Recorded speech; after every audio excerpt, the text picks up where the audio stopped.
The air in my parents' sprawling backyard in Charlotte, North Carolina, hung heavy with hickory smoke and the bitter tang of unspoken judgments. The annual Caldwell family barbecue, a ritual as unyielding as the ancient oaks shading the manicured lawn, unfolded under a relentless June sun.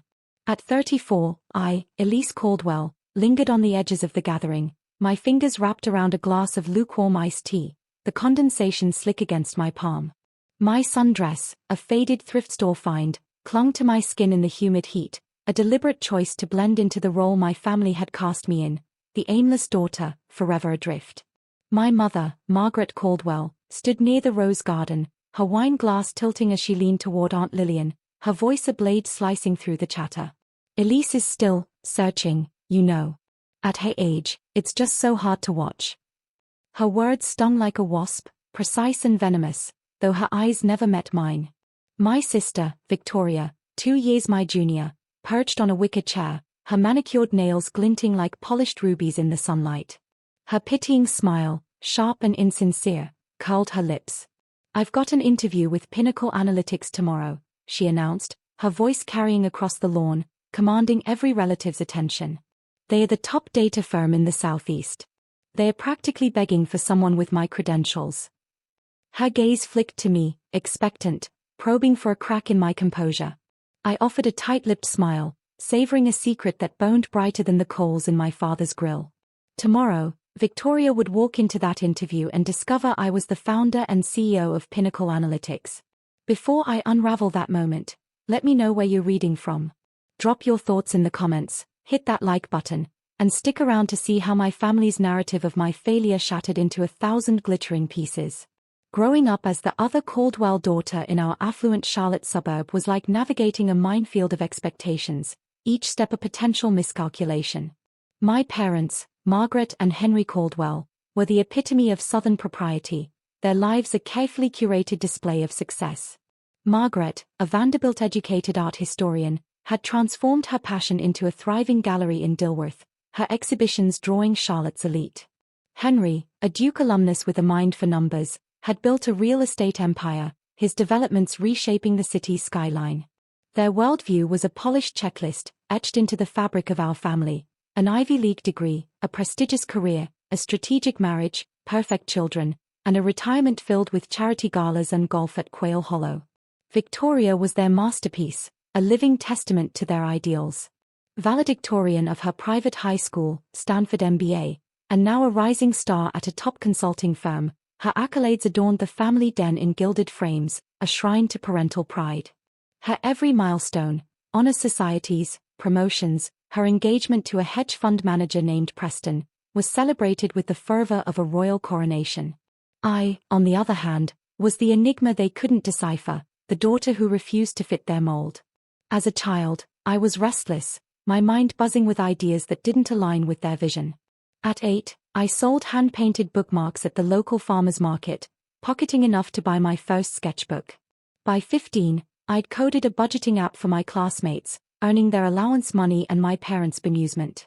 In high school, I launched a blog monetizing local event listings, funneling the profits into a second-hand laptop. These ventures, to me, were sparks of possibility, proof I could create something from nothing. To my parents, they were distractions, evidence of an unfocused mind. Elise could be so much more if she'd just apply herself. My mother would sigh at dinner parties, her pearl earrings catching the chandelier's glow, her voice laced with disappointment. My father, ever practical, would add, she needs structure, a real path. Their words, repeated at family gatherings, became a refrain, a script I couldn't escape. The tension simmered through my teenage years, but the breaking point came during my 3rd year at UNC Chapel Hill, where I'd enrolled in economics to appease them. Late one night, hunched over my laptop in a dorm room cluttered with coffee cups and textbooks, I stumbled onto an idea that changed everything. A coding project for a nonprofit's fundraising platform revealed a gap in the market, a data analytics system that could predict donor behavior with startling accuracy. It wasn't just a project, it was a vision, a fire that consumed my every thought. I spent weeks refining the algorithm, my fingers flying across the keyboard, the glow of my screen the only light in those sleepless hours. When I presented the idea to my parents, expecting at least curiosity, their reaction was cataclysmic. The dining room, with its mahogany table and crystal chandelier, became a courtroom. My father's face flushed crimson, his voice booming. "You're throwing away your future. Dropping out for some pipe dream." My mother, her hands trembling, clutched her wine glass like a lifeline. "No, Caldwell has ever been a quitter. What about stability? Respectability? Your future family?" Victoria, home from Stanford for spring break, sat silently, her expression a blend of pity and triumph, as if my rebellion only elevated her status. Their words echoed in my mind as I packed a single suitcase that night, leaving behind the colonial mansion for a cramped studio apartment in Raleigh. The door's slam felt final, a severance from their expectations and their love. For 8 years, I poured my soul into Pinnacle Analytics, building it from a folding table in that studio. I operated under my grandmother's maiden name, Harper, a shield against my family's scrutiny. While they assumed I was figuring things out in some dead-end tech job, perhaps answering phones or troubleshooting printers, I was securing seed funding, hiring a team, and revolutionizing nonprofit fundraising. The early days were brutal.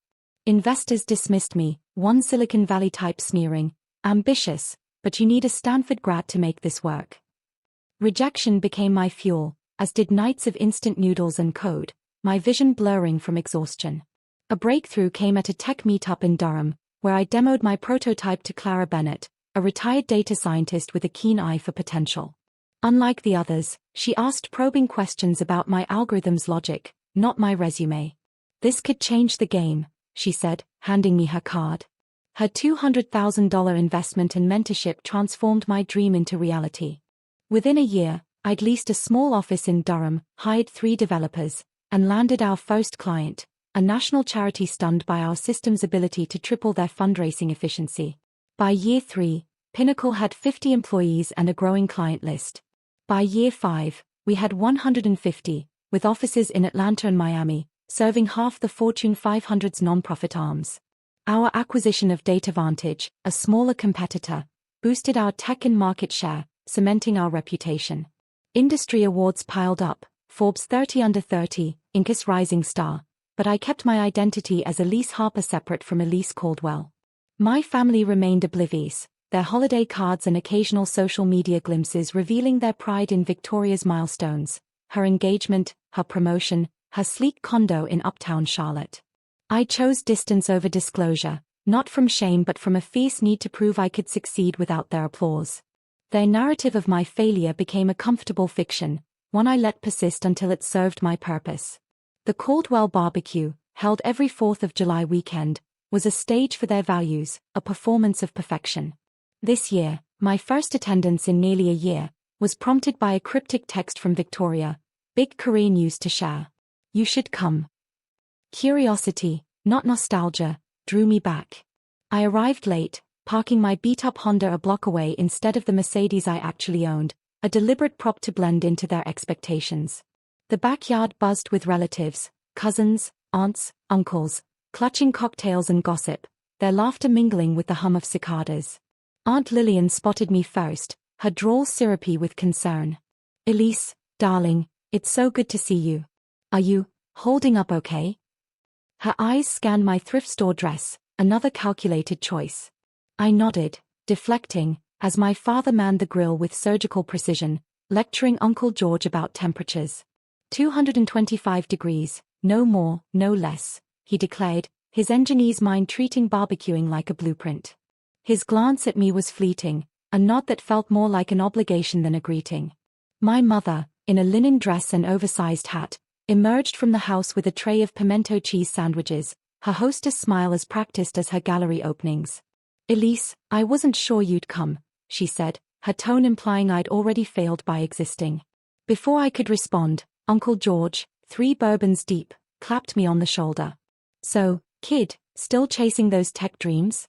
My firm's hiring receptionists. Stable work, good benefits." His chuckle grated, but I smiled, vague as always. "I'm in tech, yeah. Keeping busy." The family interpreted this as code for low-level IT support, their assumptions a shield I didn't pierce.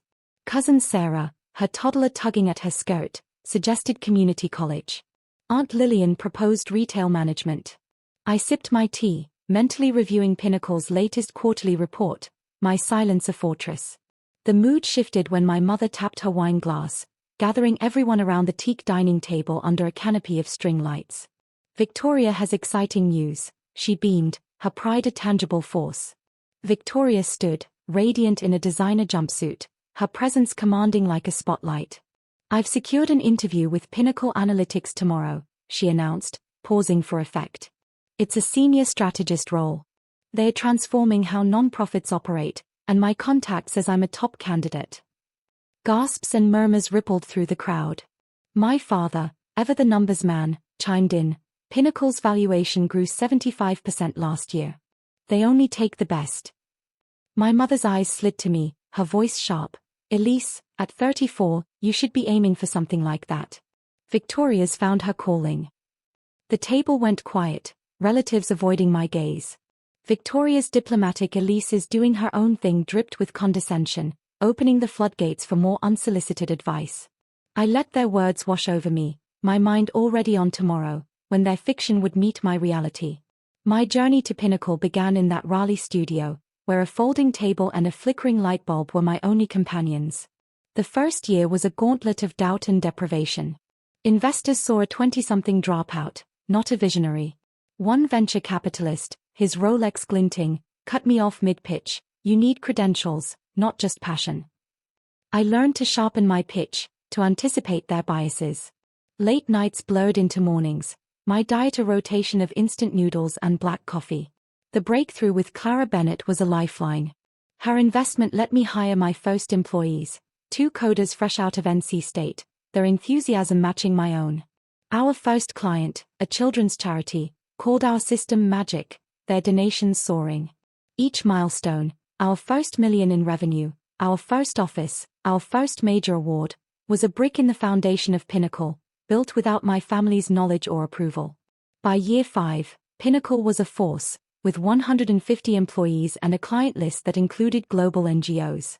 Our acquisition of DataVantage was a chess move, eliminating a rival while enhancing our predictive models.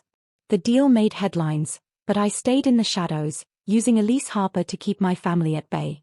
My parents' world, glimpsed through holiday cards and Victoria's curated Instagram, revolved around her triumphs. Her engagement party, held at a rooftop venue with Charlotte's skyline as a backdrop, was the talk of their social circle.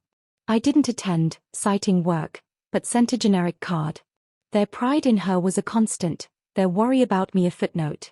I didn't need their validation, but the distance ached, a dull pain I buried under work. The barbecue was a microcosm of their values, a stage where appearances trumped truth. As relatives dispersed to lawn games and dessert, I slipped away to my penthouse loft in downtown Charlotte. Floor-to-ceiling windows framed the city's skyline, the Bank of America building's green glow a quiet sentinel. My smart home system hummed to life, soft R&B filling the space as I shed my sundress for cashmere loungewear. Pouring a glass of bourbon, I stood by the window, reflecting on the irony. While cousin Sarah bragged about her law firm's billable hours, I just negotiated a contract that funded clean water initiatives for thousands. A call from my COO, Marcus Reed, interrupted my thoughts. A former Marine-turned-tech strategist, Marcus had been with Pinnacle since year 2, his loyalty unwavering. Tomorrow's interview slate is set, he said, his voice crisp. Victoria Caldwell at 11 o'clock. Any relation? I exhaled, the bourbon's warmth steadying me. My sister. She thinks I'm a tech grunt. Keep her interview as is, I'll handle it myself. Marcus paused, then chuckled. This'll be interesting. Victoria's resume, which I reviewed that night, was a masterpiece of Polish, Stanford, consulting, glowing references, but it hid flaws. Her claim of leading predictive modeling projects was a stretch, her firm's structure relegated juniors to support roles. Another line about pioneering client analytics rang false, industry contacts confirming her role was peripheral. The exaggerations stirred a conflict, my duty as CEO to uphold integrity versus my empathy for a sister crushed by our parents' expectations. Victoria's call later that night was surreal. Elise, I need your advice, she said, her tone patronizing yet urgent. I know you're in tech, not, like, high-level stuff, but any tips for Pinnacle? Maybe I can get you a job there, something entry-level, with benefits. I bit back a laugh, the absurdity stinging. Showcase real problem-solving, I advised, my voice neutral. Be honest about your skills. Hanging up, I paced my loft, wrestling with tomorrow's confrontation. I settled on transparency, not to humiliate but to break the cycle of pretense. The next morning, I dressed in a tailored blazer and silk skirt, my nerves a low hum as I rode the private elevator to Pinnacle's headquarters. The 28-story building, with its glass facade and rooftop garden, was a far cry from my parents' colonial home. Marcus greeted me in my corner office, the city sprawling below. Panels ready, Lila from data, Rajesh from product, Simone from HR. They'll treat Victoria like any candidate. I nodded, my resolve firm. At 10:55, I watched Victoria step off the elevator, her navy suit stiff, her confidence a fragile mask. Her eyes locked on me, standing by the conference room, and her smile froze. Elise? You're here. I extended my hand, voice steady. Elise Harper, CEO of Pinnacle Analytics. Welcome. Let's begin. The interview was a slow-motion unraveling.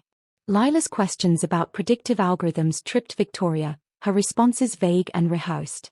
Rajesh's technical probes exposed her shallow knowledge, her answers crumbling like dry sand. Simone's behavioral questions drew stilted replies, her composure fraying. Her glances at me screamed panic, as if she could will away my role. When the panel left us alone, the conference room's harbor view felt oppressively vast. You're the CEO. Victoria whispered, her voice breaking. Why didn't you tell us? All these years, you thought I was a failure. I finished, calm but firm. I let you because your approval stopped mattering. I built this for me. Her face crumpled, tears welling.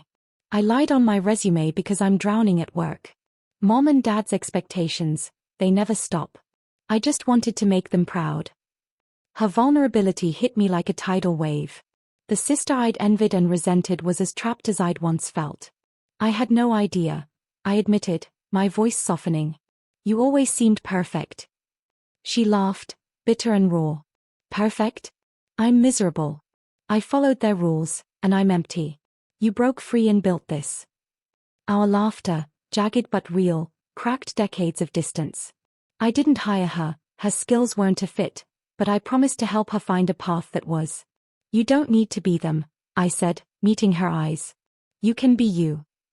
That evening, Victoria insisted we confront our parents together. Their dining room felt smaller, the chandeliers glowed dimmer, shadows pooling in the corners. We need to talk, Victoria began, her voice steady despite her trembling hands. Elise founded Pinnacle Analytics. She's been running it for 8 years. My mother's wine glass froze midair. My father's jaw tightened, his fork clattering to the plate. That's impossible, he said, pulling out his phone to verify. My mother's search confirmed it, her face paling as she scrolled. Elise Harper, that's you. I nodded, my voice even. I used Grandma's name to build something without your judgment. I didn't need your definition of success. The silence was suffocating, their disbelief morphing into shame. Victoria spoke next, her voice raw. I've been miserable trying to be your perfect daughter. I can't do it anymore. I've been lying, to you, to myself, because I'm terrified of failing you. My mother's eyes widened, her hand covering her mouth. My father's face softened, a rare crack in his armor. The conversation stretched into the night, unearthing decades of pain. My mother admitted her fear of failure stemmed from her father's bankruptcy, a childhood trauma that drove her to demand perfection. I wanted you to be safe, she whispered, tears streaking her face. My father confessed his pride in Victoria had blinded him to her struggles. I thought I was guiding you, he said, his voice hoarse. I didn't see the cost. We agreed to family therapy, a tentative step toward healing. The sessions were grueling, peeling back layers of resentment and misunderstanding. My mother's need for control, my father's rigid metrics of success, Victoria's performative perfection, my own guarded distance, all were laid bare. One session, 6 weeks in, brought a breakthrough. I was 12 when my father lost everything, my mother said, her voice trembling. We went from a big house to a one-bedroom apartment. I swore my daughters would never know that fear. Her words reframed her pressure, not excusing it but offering context. My father, quieter than usual, admitted, I measured love by results. I see now how that hurt you both. Victoria and I shared our own truths, her exhaustion, my isolation, and slowly, we began to rebuild. 6 months later, the Caldwells were transformed, not perfect but evolving. Victoria left consulting, launching a startup in sustainable urban planning, her passion for green cities igniting a fire I'd never seen in her. She moved into a modest apartment, breaking her engagement with Preston, choosing authenticity over appearances. My parents hung a framed Forbes article about Pinnacle beside Victoria's degrees, a quiet apology. I established the Elise Caldwell Fund, a scholarship for dreamers defying convention, its first recipients including a single mother coding her way out of poverty and a teenager building solar-powered water purifiers. The fund's launch, held at Pinnacle's headquarters, drew industry leaders and local press, my family in the front row, a surreal moment of unity. The next barbecue was a revelation. Victoria and I arrived together, no longer rivals but allies, our laughter free of pretense. The backyard, once a stage for judgment, felt lighter, the oaks whispering possibility. My mother, her hat replaced by a simple ponytail, hugged me tightly, whispering, I'm so proud of who you are, not just what you've done. My father, grilling with less precision and more joy, asked about Pinnacle's latest projects, his curiosity genuine. Relatives, once quick to judge, asked about my work with interest, not pity. Uncle George, sober this time, admitted, I had you all wrong, Elise. You're a force. The shift wasn't flawless, old habits surfaced, like my mother's fleeting comment about my single status, but I redirected gently, and she listened. The real triumph wasn't proving them wrong, it was finding peace in my own measure of success. I no longer needed their validation, but their newfound respect deepened our bond. Victoria's startup thrived, her first project, a community garden in a low-income neighborhood, earning local acclaim. My parents, inspired by our therapy, volunteered at a nonprofit, their focus shifting from status to service. Pinnacle grew, our valuation hitting $300 million, but the numbers mattered less than the lives we touched, charities empowered, communities uplifted. My loft, once a refuge, became a gathering place for family, Victoria's laughter mingling with my parents' stories over takeout pizza, the skyline a backdrop to our healing. Reflecting on this journey, I see the courage it took, not just to build Pinnacle but to face my family's judgment and choose truth over silence. The barbecue, where they called me a failure, was the crucible that forged our transformation. Victoria's need for my help wasn't about a job, it was about breaking free, just as I had. Our story isn't about perfection but persistence, about loving flawed people while honoring your own path. Have you ever fought family expectations to chase your truth? Share your story below. I'd love to connect over these journeys. Like, subscribe, and pass this to someone wrestling with their own path. True success isn't what others see, it's the freedom you feel when you're finally, unapologetically, you.